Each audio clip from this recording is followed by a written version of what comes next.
All right, I am doing my daily check of the boat just to make sure nothing funky's happened to it. I keep the fan running, keep the dehumidifier running. Shut that off for a minute.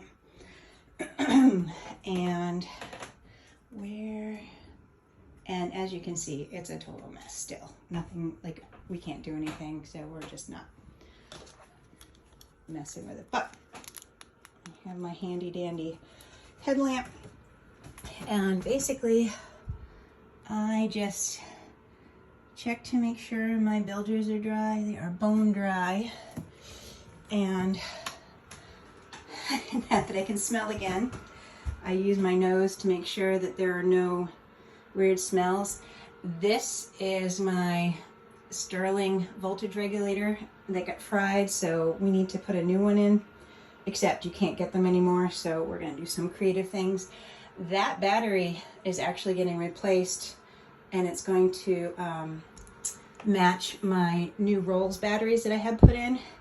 I don't know why the guy that helped us put the Rolls batteries in didn't tell us that our new batteries are 31s and that old battery is a 24, and you're supposed to match them, but that's fine. We just got a Rolls battery that's going to match and a new holder for it. So all our batteries are going to be within 6 months of age of each other and the same age. That is my air conditioner. It is working, or I should say it was working fine. It survived the lightning hit. I check in here. There's my happy green light on my solar. That's still working. Here is my Xantrex inverter, and miraculously that's still working.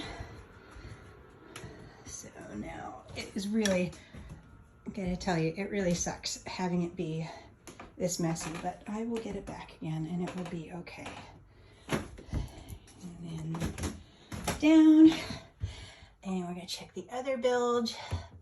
This is a sump pump for my air conditioner, and both the float switch and the pump burned out on both sides, so we're getting that fixed. But there is a nice dry bilge of the, it's dirty.